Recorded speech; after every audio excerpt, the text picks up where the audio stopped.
Good evening, everyone, and welcome to the 2025 McNair Conversations on the American South. My name is Joel Samuels, and I am the Dean of the College of Arts and Sciences at the University of South Carolina. And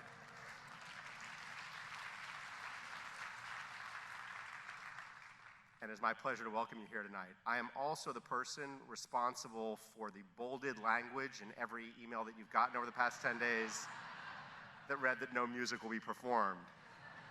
The alternative was that I would sing R.E.M. cover songs for the night, and I guarantee you, no one would win with that.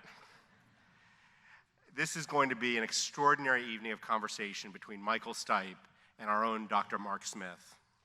I'd like to extend a special welcome to some of our distinguished guests this evening, including the chair of the Board of Trustees at the University of South Carolina, Thad Westbrook, our former College Arts and Sciences Dean and my good friend, Marianne Fitzpatrick. And I'd especially like to recognize Chief Justice Jean Toll, last year's McNair Honoree. Yes, please.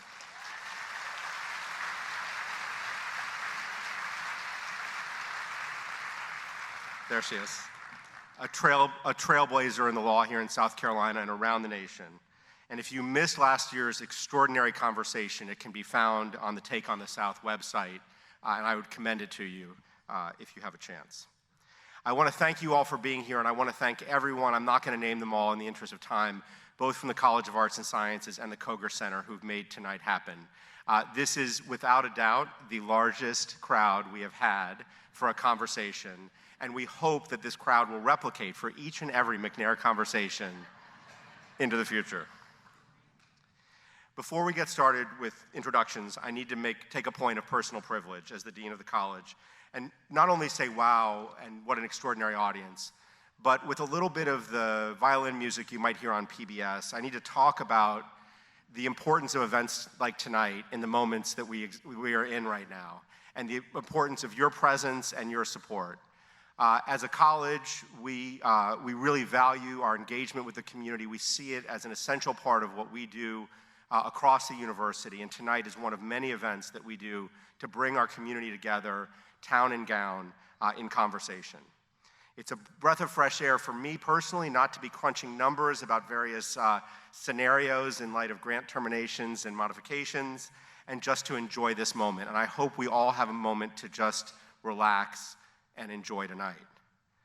But to continue offering programs like this and the many others we bring to the community, we need your support now more than ever. Each March, we participate in the university's annual Day of Giving, known as Give for Garnet. And this year, I want to emphasize the importance of the College of Arts and Sciences Carolina Fund. The Carolina Fund at the college provides essential resources to address the most urgent needs across our college. It directly impacts the lives of our students, our faculty, our alumni, and supports many valuable programs like the one tonight. To quote Mark Smith, even the BBC is publicly funded. These programs are made possible by the generosity of people like you, so I hope you'll consider supporting our campaign this evening with a contribution to the college. There's a QR code in your program. I told you it was a completely solicitous moment. I've never done this before. But we are in extraordinary times, and that's part of the story. And they'll be displayed on the board here at the end of the night. Thank you for being part of our community, and thank you for your consideration in supporting our continued good work. I also want to take a moment to share some of the exciting events that we have coming up just this month and next month. The annual Open Book Series will be actually has an event tonight with an extraordinary author, and we'll have authors throughout the next several weeks coming in who are some of the most acclaimed authors in the world, culminating in a visit by South Carolina's own Percival Everett, author of James and Erasure, among others, and he'll be here.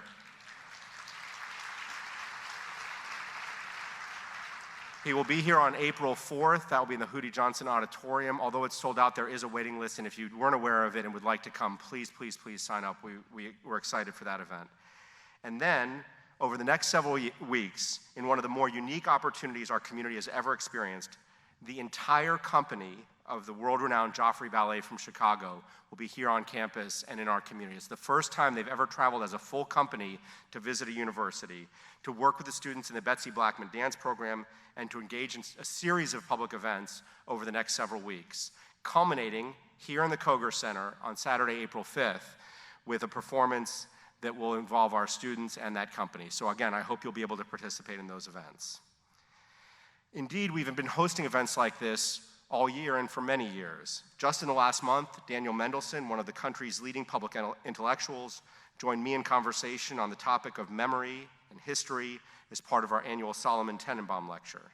That was one of the more extraordinary conversations I've been a part of in my time at USC, and it ended, for those of you who were there, you'll remember this, with me sharing the news about tonight's event with Michael Stipe, which had even Mendelsohn's jaw on the floor and him trying to rearrange his schedule to be here tonight. We also welcomed Dr. Ashani Weeraranta, a Sri Lankan-born American cancer researcher whose findings are contributing to the scientific understanding of melanoma tumors as part of our annual Berger Lecture on Cancer. This is just a small taste of the events just in the past few weeks and in the next few weeks. You can imagine what the whole year looks like, and we hope that different pieces of what we do will pique your individual interest. Now, turning to tonight's extraordinary conversation. Each year, the Institute for Southern Studies in the College of Arts and Sciences hosts the McNair Conversations on the American South. Made possible by the generosity of the late South Carolina Governor Robert Evander McNair, the McNair Conversations is a series honoring individuals who have made a lasting and significant contribution to the American South. They are recorded in front of a live audience, that's you, and later broadcast on the Institute's highly successful Take on the South podcast. Our 2025 McNair honoree, Michael Stipe, needs no introduction in this room, nor in any room in the world. Nonetheless, it is my honor to do just that. Born in 1960 in Decatur, Georgia, Michael Stipe is an artist, producer, and singer-songwriter. He attended the University of Georgia in Athens, which we will not hold against him, where he became involved with the local music scene. He fronted the band R.E.M. for 31 years, selling over 100 million records and touring the world. For the past decade, his focus has been cross-medium work, incorporating video, soundscape, sculpture, and photographic and digital imagery. He has released 4 recent photography books through Damiani out of Bologna, Italy. His first institution show was at ICA Milan in December 2023. He is currently completing his first solo album to be released in the near future, we hope. Michael primarily splits his time between New York City and Berlin. He will be joined in conversation tonight by the college's own Dr. Mark Smith, Carolina Distinguished Professor of History and Director of the Institute for Southern Studies. Professor Smith teaches American social and cultural history with an emphasis on the American South and on sensory history. He has lectured throughout the United States, Europe, Australia, and China, and his work has been translated into Chinese, Korean, German, Spanish, Danish, and others. I should also add that I do not know anyone with his particular accent, for those of you who have not met him before, who holds more knowledge about the American South than Mark. Indeed, Mark has been credited by many for creating an entire subfield of Civil War studies focused on the olfactory senses. And so it seems fitting that tonight we explore the Southern angle of one of the most prolific and versatile artists to emerge from the region as we collectively listen in on a conversation between Mark Smith and the remarkable artist, Michael Stipe. Please join me in welcoming them.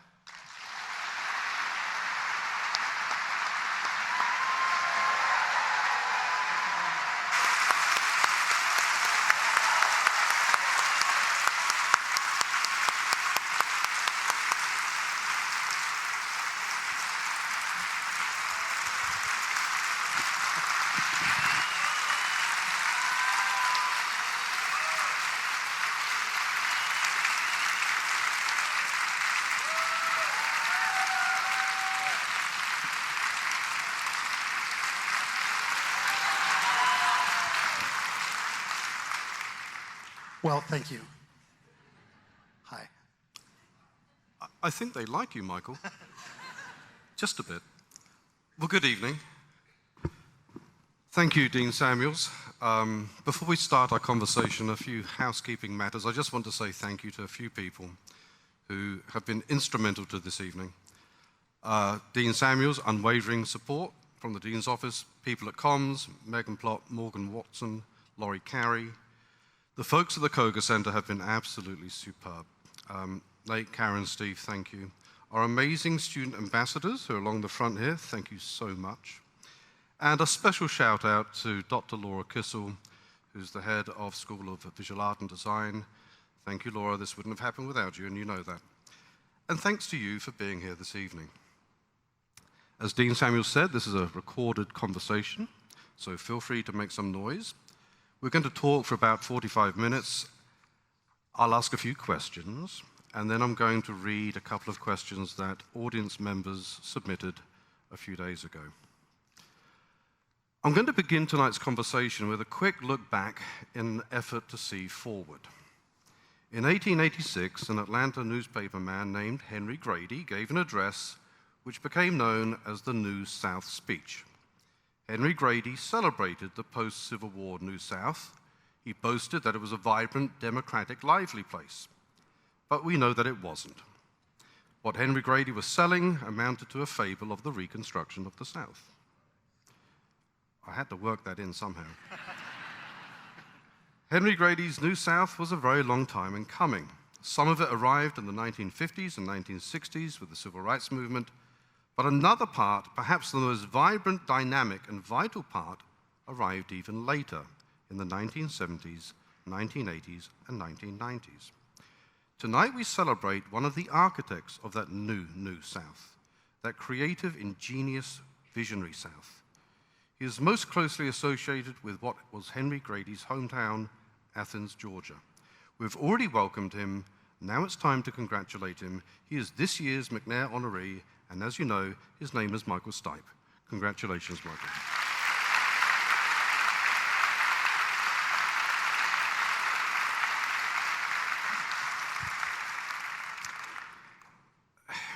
I'm going to begin at kind of the beginning.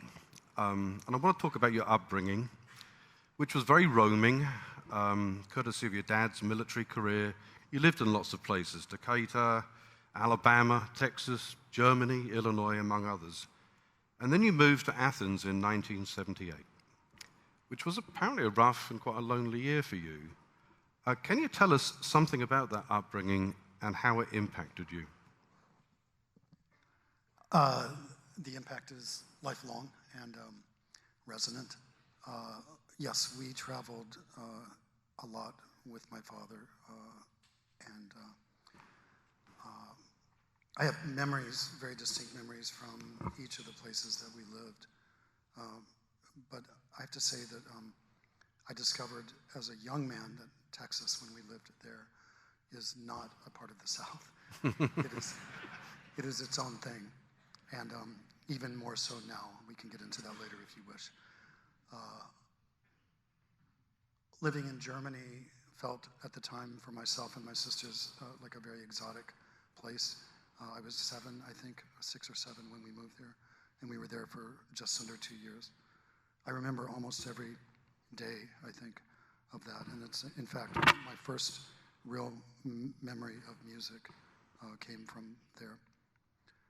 But my roots are really very much in the South, the real South. I'm not going to say anything bad about Virginia. Oh, go on, it's fine. I do like Richmond. And do we have people here from Virginia? Okay, wow, I'm so sorry. Really, my apologies. I don't think of, Virginia is its own thing, but the South to me really is the Carolinas, Georgia, Alabama, Mississippi, and then Louisiana is absolutely its own thing. And Texas is Texas, and we can't make apologies for it here tonight. But my roots really are very much here, and by here I mean about an hour away from here is where my maternal grandfather was born, in a town that now, I looked up the population today, 692 people. I can't remember the name. My mother and my sister are here. Maybe they can shout it out. And my maternal grandmother was born in Hattiesburg, Mississippi. And we have people here from Mississippi. Okay, there we go. And my father's father was born in South Georgia, just above the Redneck Riviera, right at the border of Florida.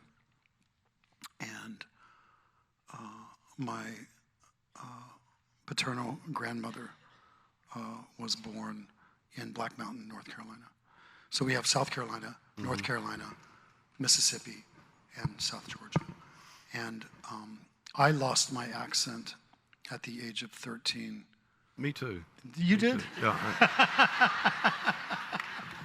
So it was Sussex, and now it's... Well, it was more Mississippi to begin with, and I don't know why. Very good. I lost my accent at the age of 13. I think, I mean, if you pour enough Guinness down me, my accent broadens by several counties. Much like the cast of White Lotus 3. In fact, I think they're doing a great job. Can we agree? Parker Posey is an astonishing actor. So, Michael, you mentioned your mum, who's in the audience, Yeah. Mary Ann. So I'm going to ask perhaps an unfair question, but I'll ask it anyway because she is in the audience. I want to quote her. She once described you as a Southern gentleman. What do you think she means by that, and do you agree? I told you it was tricky. I am a gentleman, absolutely. I wasn't always. I was quite insecure and shy, very shy as a younger man, and I did terrible things. I think we all did. Nothing terribly regretful, just to say, but I wasn't always a nice person, and I allowed my insecurities to sometimes take over my more gentlemanly aspects. I have grown into quite a gentleman, and that's to say, you know, I do the gentlemanly things. I give people my taxi if they need it. I hold doors open for strangers, and if they don't say thank you, then I demand a thank you. And I am from the South, so I was born here, and I cherish the memories that I have of my time here, and those are as well ongoing and a lifetime. I intend to allow the South to be a part of me moving well into the future. Yeah. So she was right, basically. I'm a Southern gentleman, yeah. I guess we could say that, yeah. Thank you, Mom. I'd agree with that. Looking back, what, in your opinion, made Athens, Georgia such a hotbed of creativity in the 80s and 90s? I mean, what was the alchemy there? Cindy Wilson from the B-52s once said it was the water. Something in the water. I can't refute that. It's really something that you just cannot put your finger on, but there is something about Athens that is very fucking special. And I return there are people here from Athens, okay.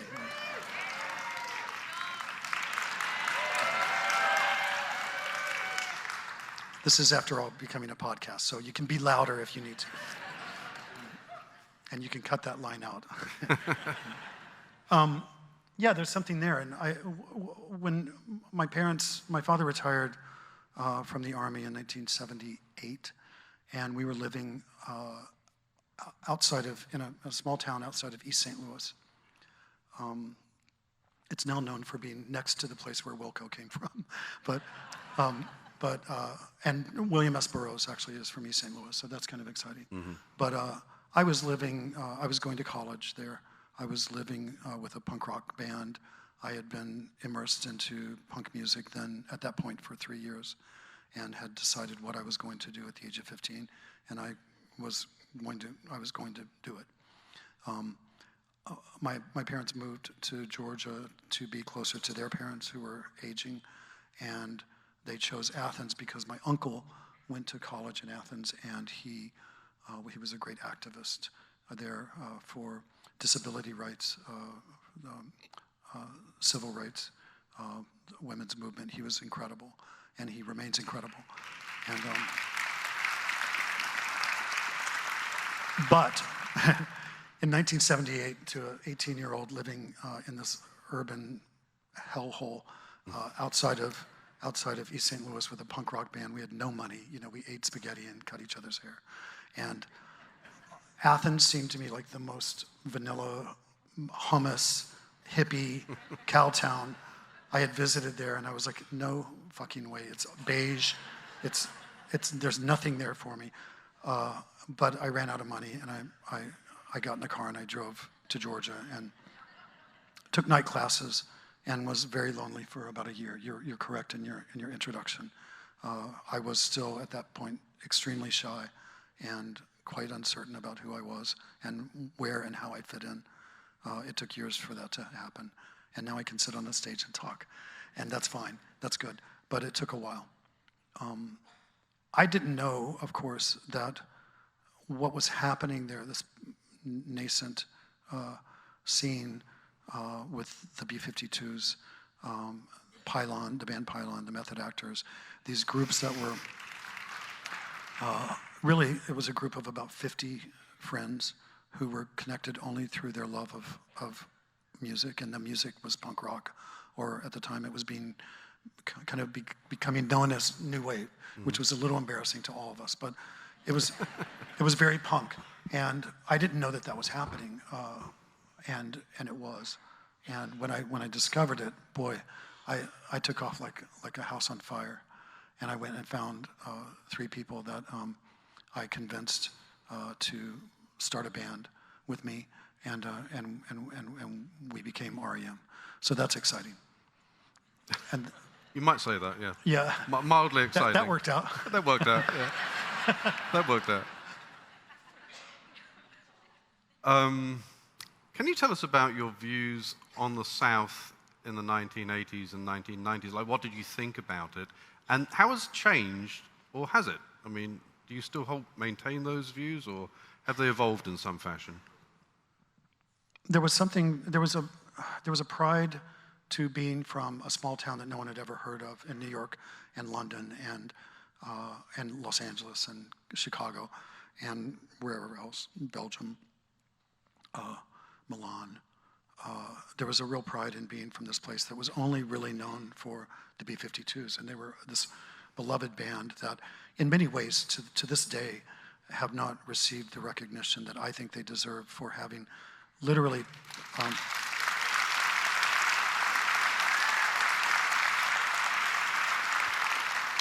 they, as a group, just by being themselves, they moved mountains. They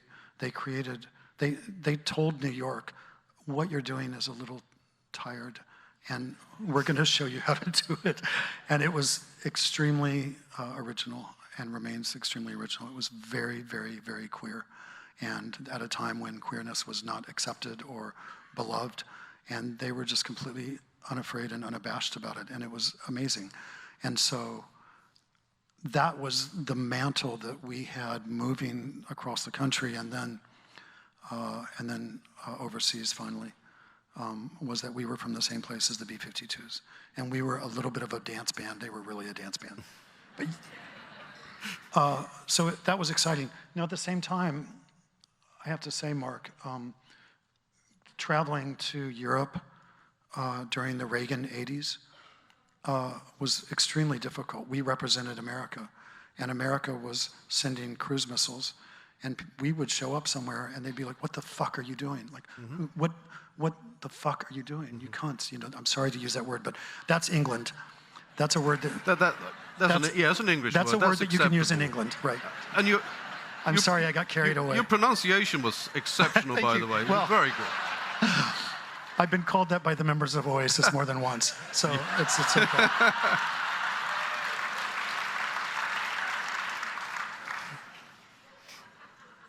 Anyway, to my point, it was really difficult because I wasn't political. I didn't know. I didn't like Reagan. I voted for Jimmy Carter, of course, because he's from Georgia. Yes. Okay. And that was my first time voting. But, you know, we became quite activist and quite politicized very quickly because we had no choice. We had to answer these people, even little music magazines here and there, and they were everywhere. They were in Italy, they were in France, they were in Germany, they were in Belgium, they were in Luxembourg, they were in the UK, they were in Ireland, and they all had their separate things. This was before, of course, the internet and before cell phones and what have you.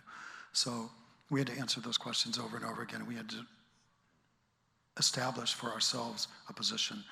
Also, being from the South, people even in America to this day have an idea of what the South is. And my job, part of my job throughout my entire adult life has been saying, that is not, that is, yes, it is. Yes, that exists. Yes, that completely sucks. It exists around the world and it always will. However, I'm not that. And I represent something different. And you need to figure that out real fast. Now, that was also not an easy conversation to have, nor at the time, I mean, I was 23, 24 years old, not terribly convincing, but we did our best to let people know that not everyone in the South was horrible, really messed up, racist, misogynist pigs.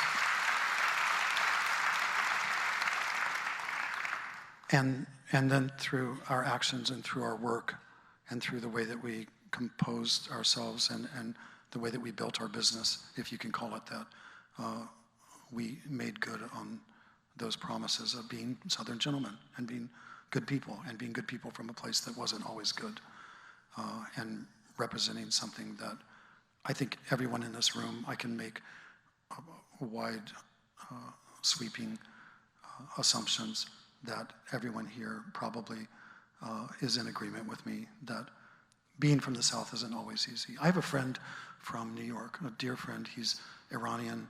He moved here at the age of 9. His wife is Chinese American, raised in Singapore.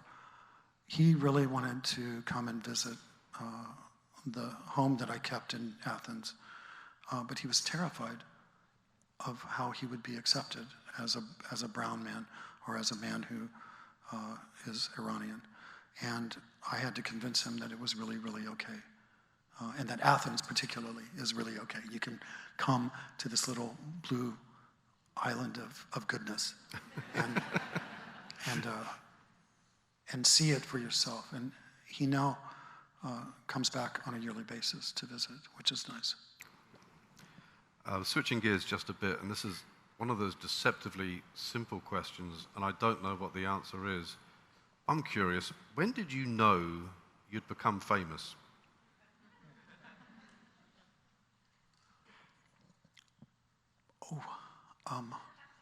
That's hard to say. You know, there were degrees of it. The time that really, the time that it really landed on me, probably 1985. I went through a very deep depression for about a year and a half, and we didn't recognize what it was at the time. But I wasn't sure that I wanted to be famous then. And then I realized that it was something that I really did want. The teenage dream that I had at the age of 15 did not match up with the reality of fame and performing. And it didn't occur to me that you have to have a talent of some kind to be in a band. And so I developed that talent, and I did a good job of it. But I think really, to answer your question, Mark, when Losing My Religion became an international song of the summer kind of hit, and I remember walking through New York City and being recognized not only by people my age who looked kind of cool, but every single person looked at me and went, "You're that guy. You're Moby." And I was, "No, I'm not."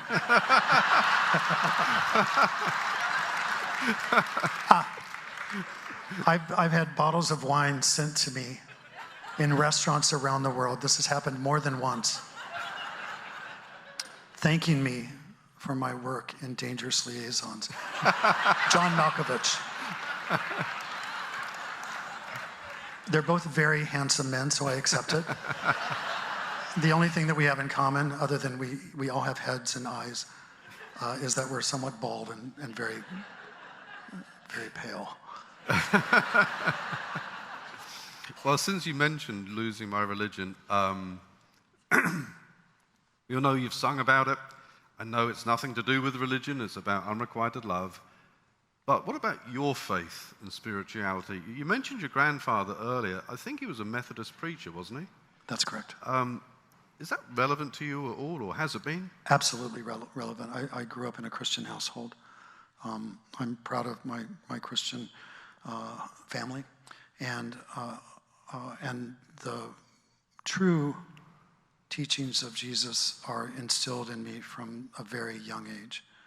I do not identify myself as a Christian, but what's important to really take the real takeaway from that, I think, is the true teachings of Christ, an astonishing prophet who has impacted each of us, whether we like it or not, and not, as my mother would say if she was on this stage with me, not what the church does in the name of Christianity, and not the ways that is abused and exploited as a world religion, but really what Christ called for.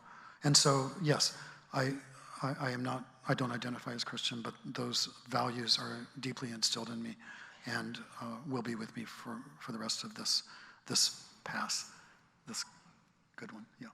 Thank you. There's a line in a song I'm just thinking of. Yeah. It's about, I chose a character who has lived through Katrina and is born and raised in New Orleans and has been put on a bus with a tepid cup of coffee in a styrofoam cup and is being sent somewhere to get away from the destruction that happened under George W. Bush and his administration. Well, it was a hurricane. I mean, it was I can't blame him, but the response wasn't very good. That's my point. Fair. Anyway, the line is, the kids have a new take on faith. You pick up the pieces and get carried away. And this is what I think the 21st century has to offer in terms of each of us developing the Church of Michael, the Church of Mark, the Church of Ian and Samantha. We take from, you're named Ian now, I just want to tell you that. Hi, Sam. We each take from these different belief systems and we piece it together to create something that resonates and speaks to ourselves. And that, as long as it's moving towards goodness and celebrating love and tolerance of one another, and is open-hearted and curious, that is what we need. That is the way forward for this century. And so that guy, that's just something that I wrote. Yeah. Thank you.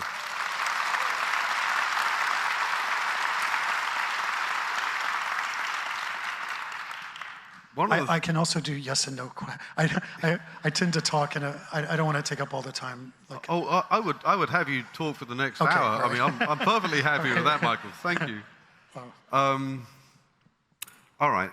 So one of the things about teaching at a university when you're as old as I am, and the students come in where they're 19 and 20, is that they don't remember a time before the internet. They don't remember a time before cell phones. But you were bridging things. And I'm curious how you felt when your songs, your lyrics, your sense of storytelling of necessity became visualized on MTV. I mean, were there any Southern inflections to those videos? Were there any tensions in how you chose to visualize those lyrical stories? Yes. The record company hated me for it. And MTV dismissed us as not interesting and sidelined. And so we were sidelined for a while until we finally brought culture came to us. We did not go to them. And I say that with all false modesty.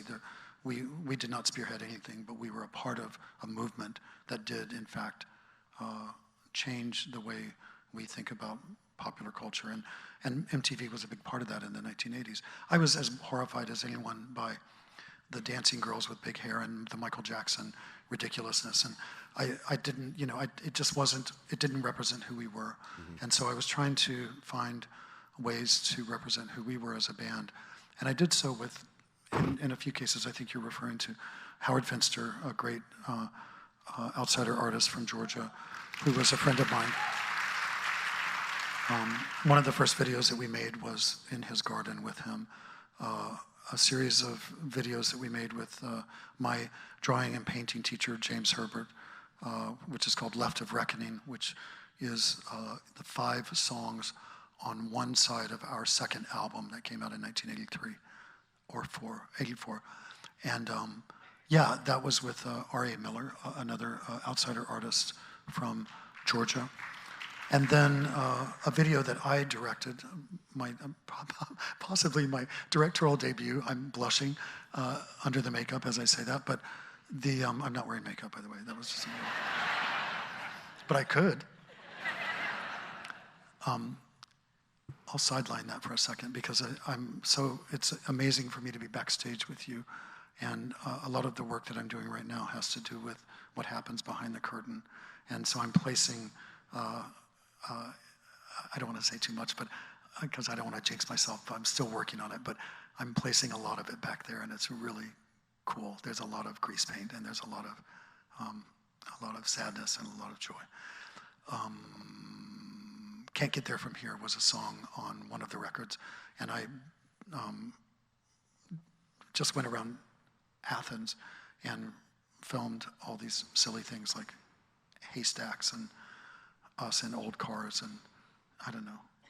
MTV hated it, but they finally came around to us a couple of years later, and then when Losing My Religion hit, that was 11 years after we started. We were a very slow burn, but by the time we got there, I had seen the great Sinead O'Connor's Nothing Compares to You, and I was very moved by it, and I realized that you could lip sync in a video and make it feel real.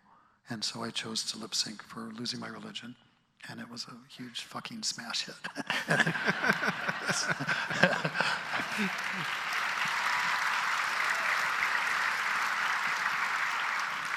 So it worked out, basically. It all worked out, yeah. All right, well, that's good.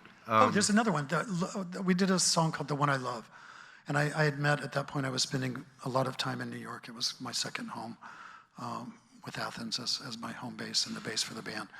And I met a great artist and painter named Robert Longo. And I invited him down to shoot a video for the band for the song. And he did the same thing. He was just enthralled with, being kind of dipped into the South and pulling all these things out of it and representing, the differences, I guess, between Athens or, Georgia and South Carolina and New York and New Jersey. Yeah, so I was actually going to ask you about R.A. Miller and folk art and yeah. how, I know that it was important to you in the 1980s. Has it remained important to your art? That kind of connection to Southern folk life art? Such a good question. I immerse myself so deeply into outsider art. That's my preferred term for it. I don't know what other people call it now. But that I almost kind of burned myself out on it. And the work that I'm now quite interested in is work by people that are heavily on the spectrum or who are utilizing their autism in a way that presents us with beautiful things to think about and to look at. And yeah, that's my taste has moved on, I would say. Mm-hmm. But I've kept, I don't have a collection, but I always bought stuff if I could afford it, and I couldn't for a long time. But I would buy stuff that I liked and by people that I liked. There's a artist from North Carolina named James Harold Jennings, who I went and visited with friends of mine, and he made these beautiful. He lived in 6 or 7 school buses that he had built little rooms into, and he had put tunnels where you could. He was a small man, and you could crawl between them, and that's where he did his work. And so I was really enthralled with him. But yeah, I mean, I still love outsider art. I love looking at it, and it inspires me deeply. It's also, I mean, I'm fascinated with Dutch painting from the 1700s, particularly dark landscapes. And I also love certain types of contemporary art. And then I despise a lot of contemporary art. I'm not sure how relevant this is, but it might be in some roundabout way. I read that COVID for you marked a distinct break in time. There was very much a before and very much an after, which was interesting to me because you often play with Faulkner's idea that the past is never really dead, but COVID seems to be this break in time. Can you tell us a bit about that and why that was so? I'll try to keep it short. I was born in 1960, so each decade for me is an important, I was born on January 4th, 1960. So every decade as we count them in our calendar is exactly 10 years of my life. And in 1980, I turned 20 years old, and I had, at that point, figured out who I was as a sexual creature, and I started exploring that very deeply. And then this gay cancer came that went on to become known as AIDS.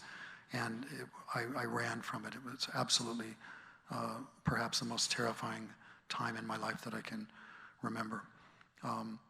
Thinking that I was sick, I wasn't, but not knowing. And it was, 4 years before I was able to get tested anonymously, going on a tour the next day to find out that I was HIV negative, and thrilled that I had made it through that, but it left a very deep wound inside of me.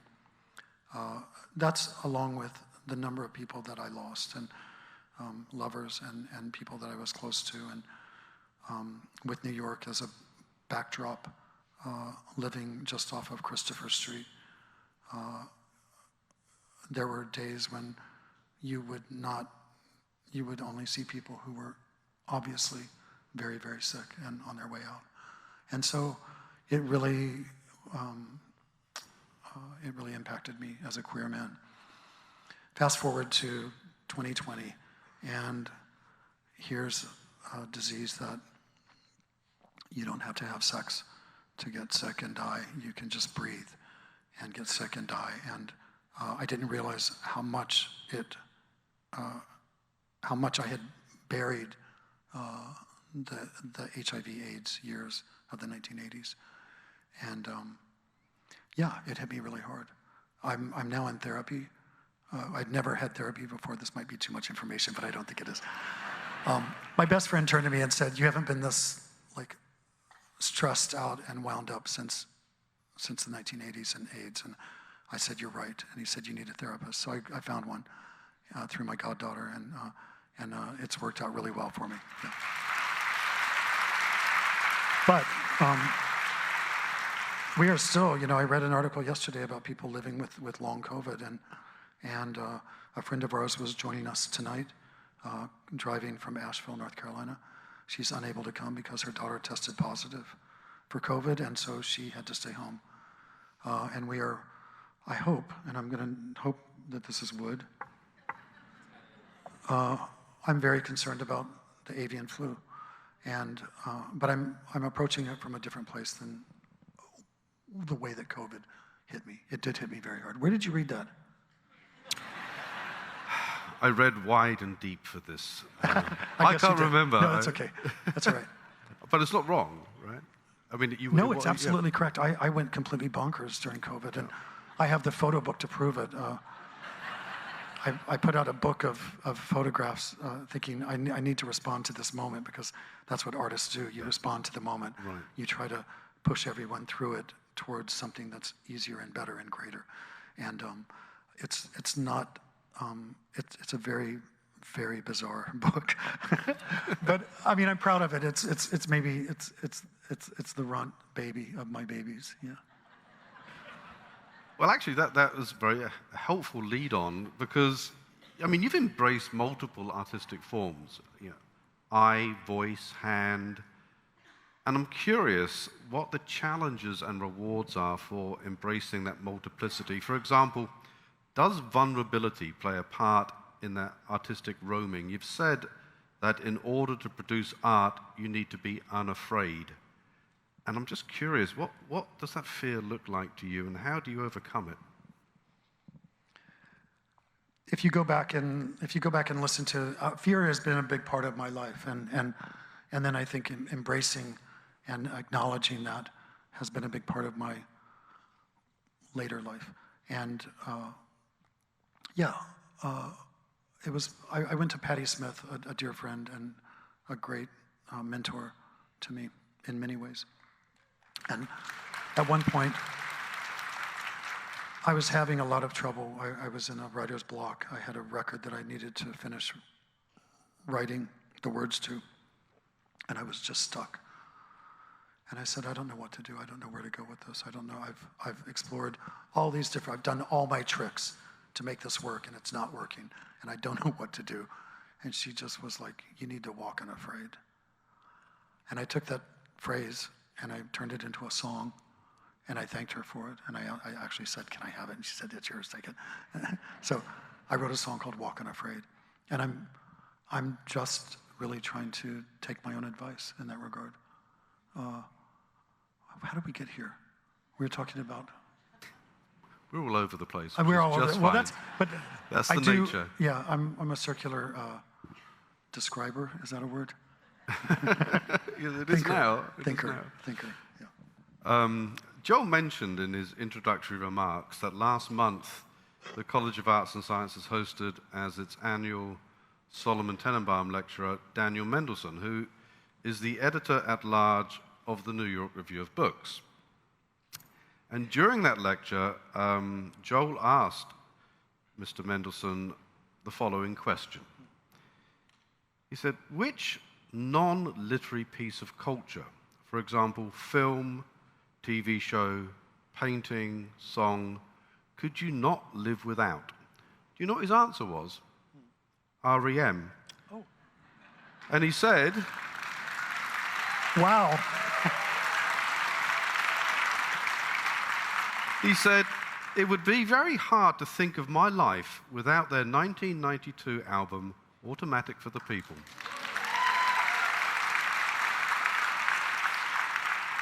So I'm going to ask you the question that was asked of Daniel Mendelsohn.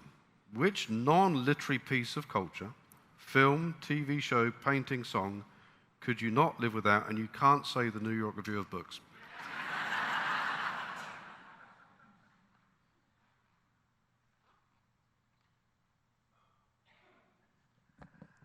That's fucking hard. I'm thinking of, there are, oh God. I can't do the obvious. I mean, everyone knows kind of a little bit, you know, the things that really impacted me and pushed me forward as a creative person. The mixture of, and I think that's where the last question wound up. I'm sorry, I got off track. The level of ego and self-absorption paired with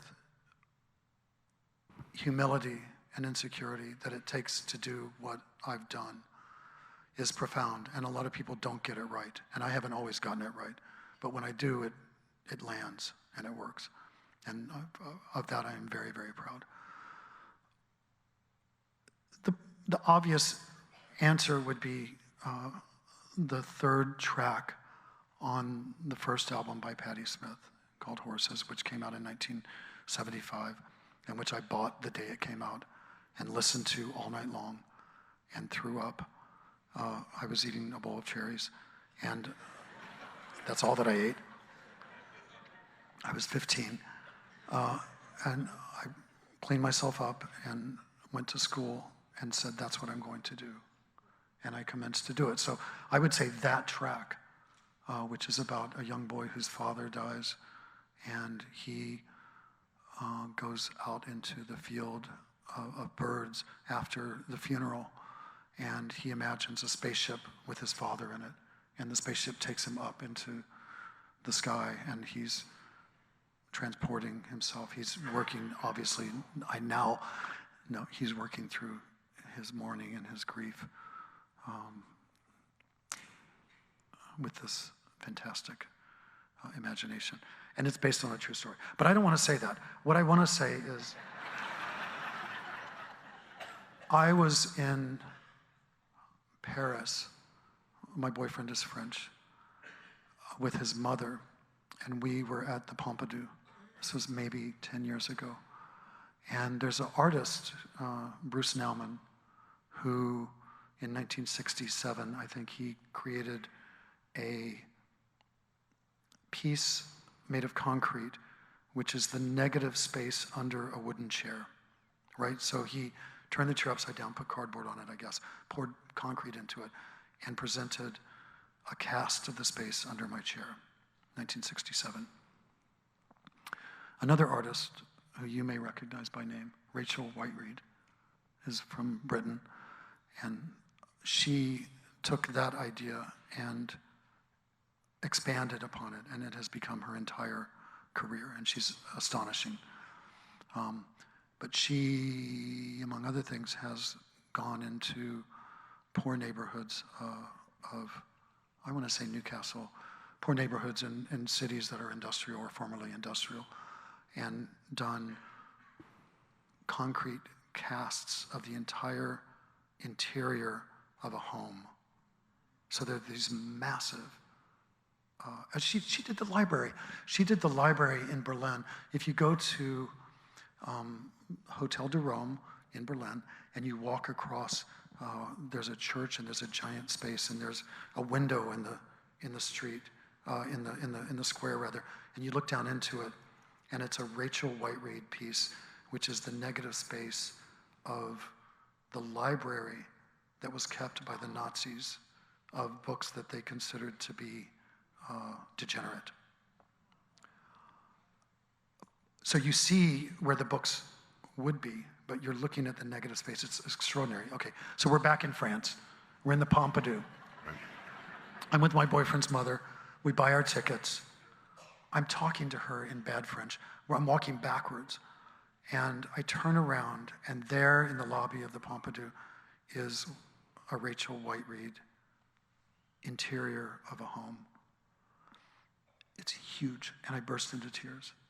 It was so moving. I recognized it instantly, but it was the last thing I expected to find that day in the foyer of the Pompidou Center. It traces back to Bruce Nauman, Rachel Whiteread. I have a piece now, which is my version of Nauman's cast of the space under my chair, but I did a cast of the space under my cheap plastic chair. So I did those, the monoblock chairs, the cheap plastic white chairs that we see everywhere, and I cast that, and I did 7 versions of it, and one of which is a chair from the yard of my boyfriend's grandfather who passed away recently. So there's a resonance there that's quite personal. But I think, and I don't know if this is true or not, I think Bruce Nauman got the idea from Brancusi. And Brancusi was a Romanian artist who lived in Paris and had, among others, Isamu Noguchi, the Japanese-American, unbelievable, went and interned under Brancusi. And I was at his museum last week in Long Island City. Incredible work. But yeah, I would say that, maybe just that idea of a negative space, but in the form of Rachel Whiteread at the Pompidou. There.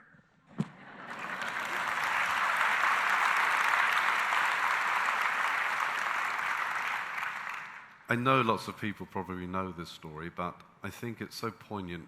If you could just share it very briefly.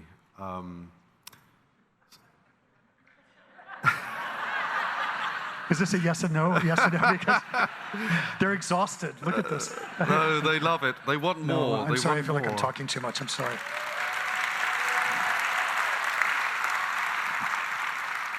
So you mentioned Patti Smith and that terribly important moment when you're exposed to her music. It's much, much later that you actually pick up the phone when you're in Spain, I think, and call her. Could you tell people why you phoned her and what happened as a result? Yeah. It was my former band, R.E.M, were touring. We had just flown from Singapore to San Sebastian, which is in the north of Spain. It was a 26-hour trip. I wrote a song about it. called Departure, which is actually a great song. And, well, it is. And it's not really what I listen to, but I like it very much. And yeah, the song is written about, in this trip from Singapore to San Sebastian, there was a lightning storm. It was orange, the color, the main color of the storm. And it was below us. We were across probably some ocean, I don't know which one. And the Indian Ocean, maybe. And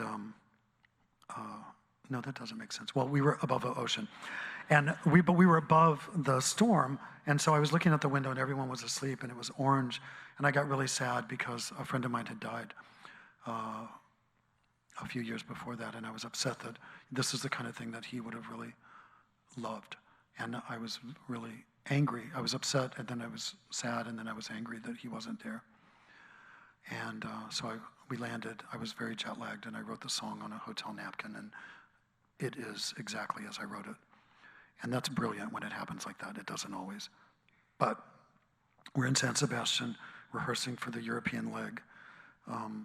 My best friends are there with me.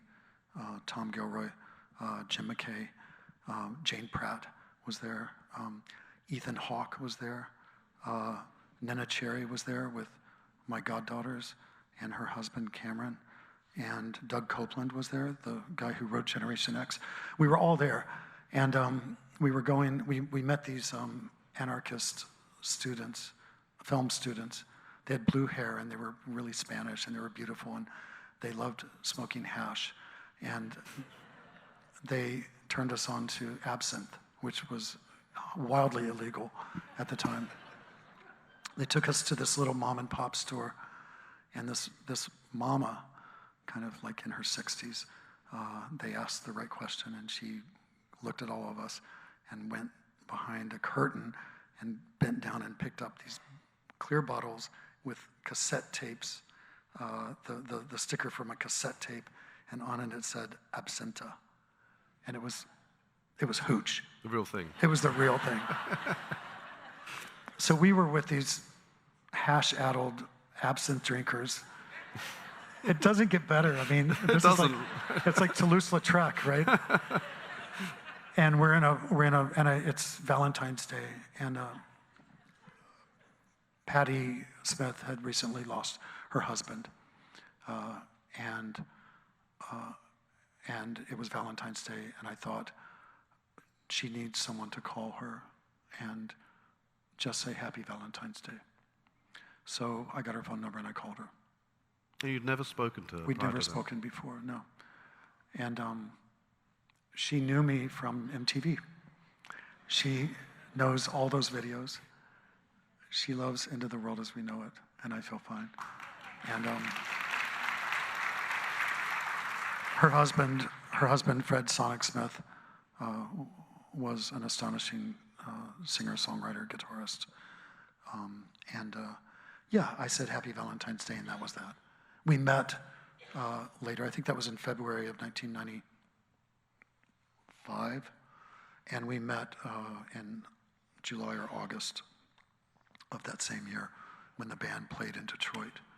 And I went to visit her on a day off and met her and her daughter and her son. I'm performing next week with her daughter for a benefit concert at Carnegie Hall. And we're performing, it's a celebration of the songs of Patti Smith. So it's a nice full circle. Yeah, it is. Life is wonderful. Whoever said never meet your heroes, is that? Meet your heroes. Some of them are going to be assholes, but most of them are probably pretty cool.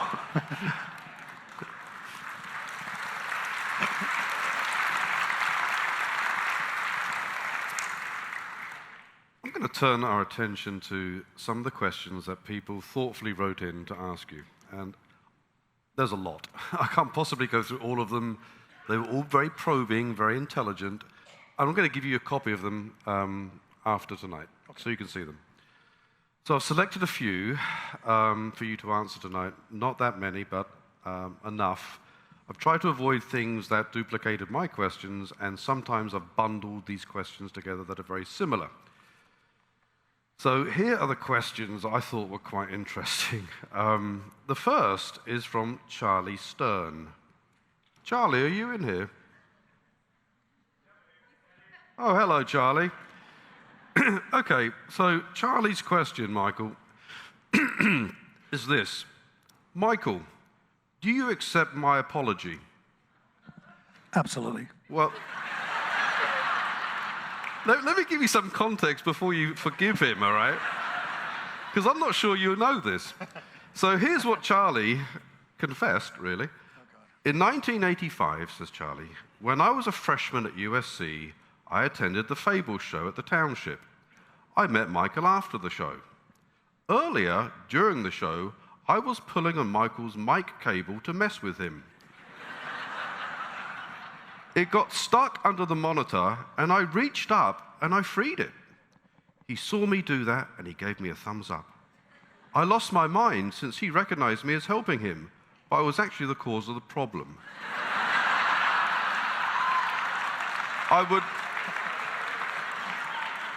I would like to apologize for messing with him and come clean that I really didn't deserve the thumbs up. Do you forgive Charlie?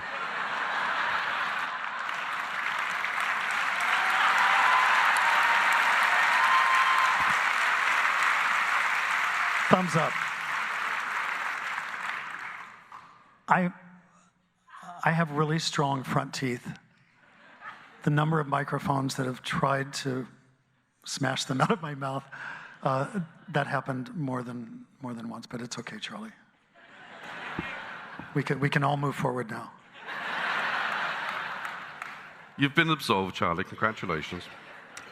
The next question really comes from two people, but they're separate questions, from Wendy Homeyer, and I'm going to bundle it with TJ Lyerly's question. Wendy asks, in 1983, R.E.M. played twice at the Russell House Ballroom at USC, first with the English Beat, and later that year with Let's Active. During that time, college radio stations like WUSC were vital in promoting emerging bands. Did you ever connect with WUSC, and what do you remember most about those shows and the atmosphere at USC back then? And TJ Lyerly asked a similar question. What was your impression of Columbia when you first came to play here in the 80s? Do you have any good memories, apart from Charlie?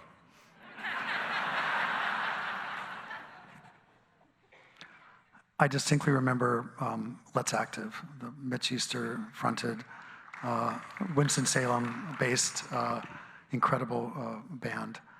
And we toured with them a lot.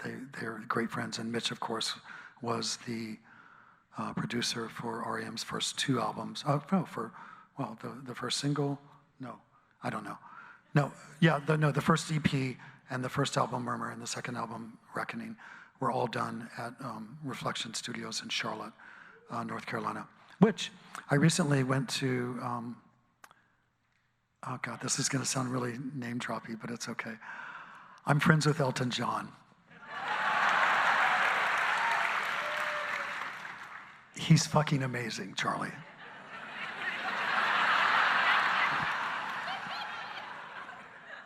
So I've met most of my heroes. Elton worked on a Broadway show based on the life of Tammy Faye Baker. And I went for the opening night, and I met Tammy's son, who was there, and he was very sweet, and he's very cool. And Elton and David were there, and Jason Sellards, the singer from Scissor Sisters, wrote the score, wrote the music, and it was a really good night, and it was the play was really super fun. But when we recorded those records with Mitch Easter,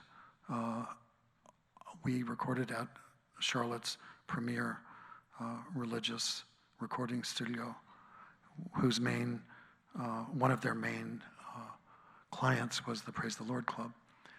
So at one point, the guy who set up the engineer said, "You're familiar with PTO?" And I said, "Oh yeah, I've watched him on TV." And he said, "You're singing through Tammy Faye's microphone."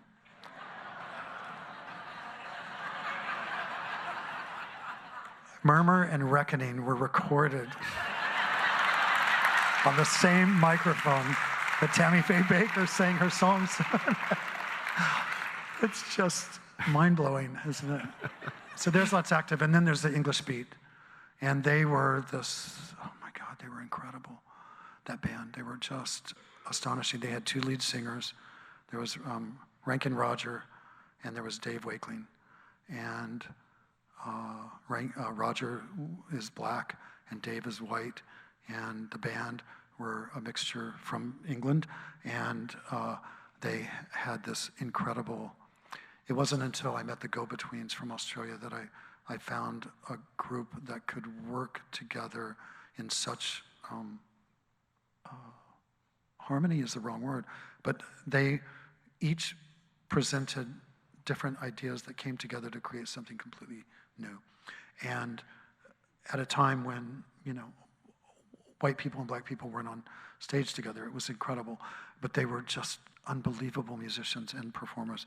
Anyway, years later, in London, I'm at our record company's office for the first time, and Stipe Baders was there from the Dead Boys. I met him. The bass player, whose name was Shuffle, from the English Beat, was there, and he had a new band that he was presenting for the first time to the record company.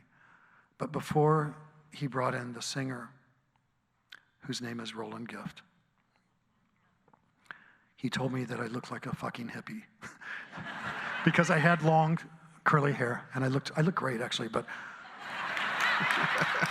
and I said, "You look like a fucking busboy," because he had short hair. He looked ridiculous. We all looked great, but anyway. In true British we've toured together fashion, we exchanged insults, and then he introduced me to Roland, and that was the beginning of Fine Young Cannibals. So exciting, right? All this to say, so I've dropped a bunch of names here, but I have no memory of playing in Colombia. I'm really sorry. I'm so sorry. Did I skirt around that well? Yeah. No, to be completely honest, when I was touring with the band, and I go into a trance state, particularly on stage, and I sometimes have to be told what happened. I don't really remember. When it's good, when it's great, I don't really remember. And if someone says, "Oh, you did that thing with the monitor, and the guy almost knocked your teeth out, and you gave him the thumbs up," and yeah, I remember that. Charlie.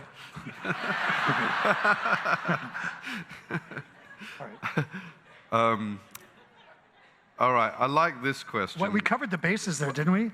Tammy Faye Baker, Charlotte, North Carolina, Mitch Easter, Let's Active, Rankin Roger, Dave Wakeling, Roland Gift, Fine Young Cannibals, London, Stipe Baders was just there. Elton.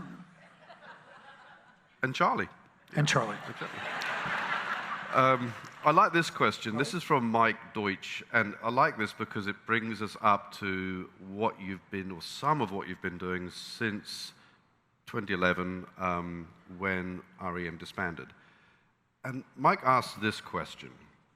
Your book cover sculptures at Jackson Fine Art in Atlanta featuring letterpress box text with names like Joan Didion, Edward Albee, Elton John, and LeBron James, each rock a unique vibe with the chosen font embodying the personality of the celebrity. What inspired these bookish sculptures, and how did you pick the names? I'm glad we came back to this because that was, I created these pieces there. It's the covers of hardcover books, but with no pages inside.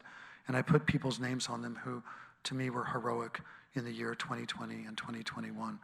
I had set out in 2019 to travel the world for a year. And my boyfriend is a great portraitist. I'm not. But I love taking pictures of people. I'm a huge fan of Richard Avedon.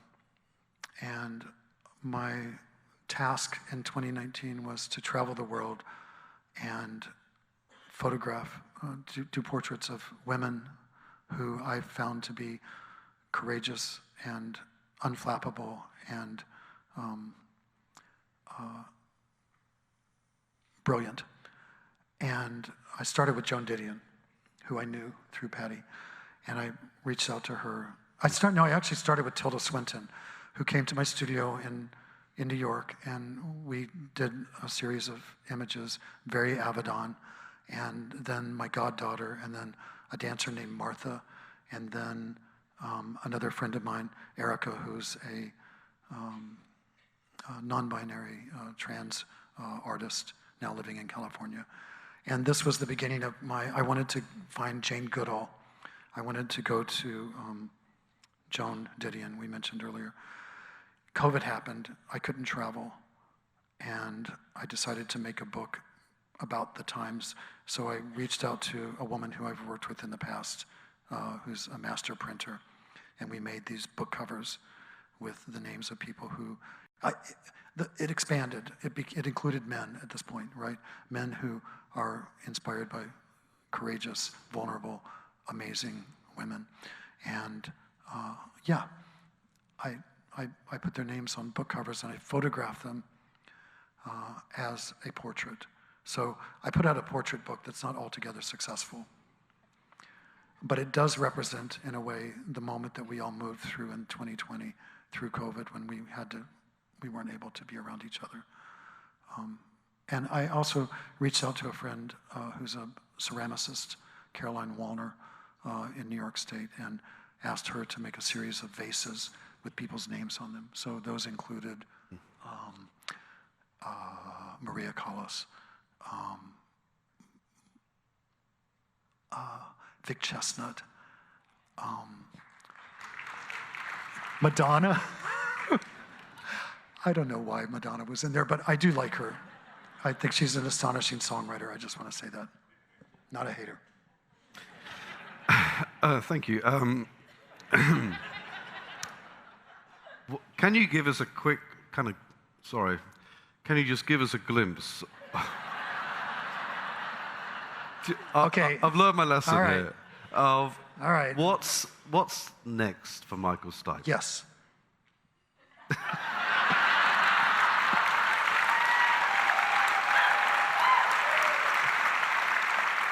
Well, it's been a lovely evening. Thank you very much.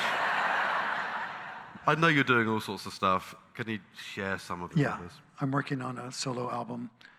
It's been, don't clap yet.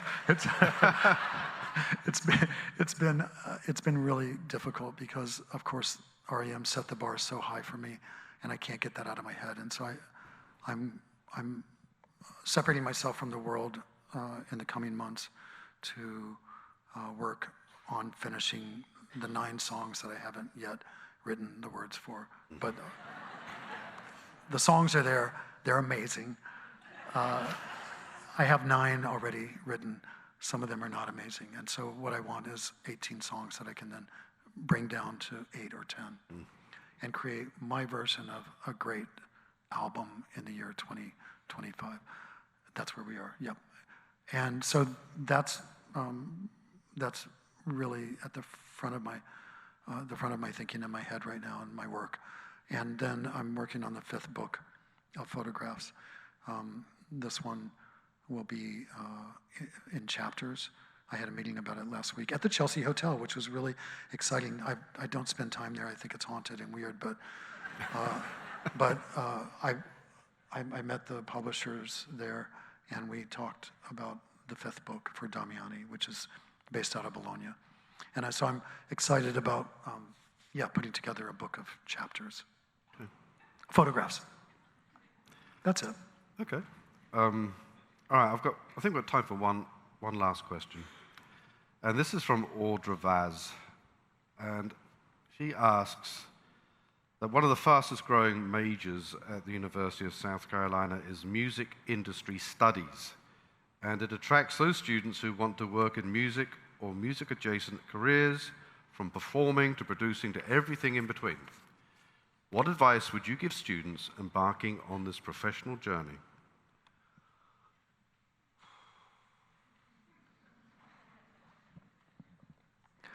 I always did a really good job of ignoring the more business side of the music industry. I was surrounded by people who protected me and allowed me to be the person that I am, who you've met a pretty good version of tonight, I have to say. It's not always easy. In every way possible, destroy streaming. It's the worst. Environmentally, it's a complete disaster. It should go out the window with the current administration as soon as possible.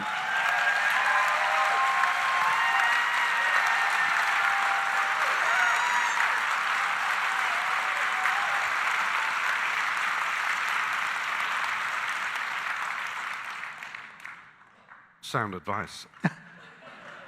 I'd like to give a shout out to the people here signing at the side of the stage. My sister,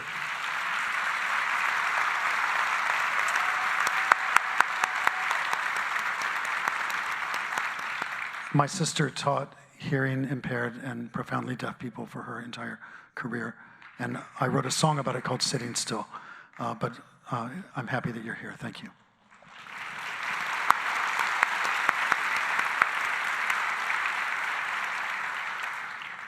Michael, you've been very generous with your time, your wisdom. So it remains for me to congratulate you on being this year's McNair Honoree. You have my, and especially their, enduring thanks for a fascinating conversation, and much more than that, for enriching our lives. Please join me in thanking a Southern gentleman, Michael Stipe. Thank you. Thank you.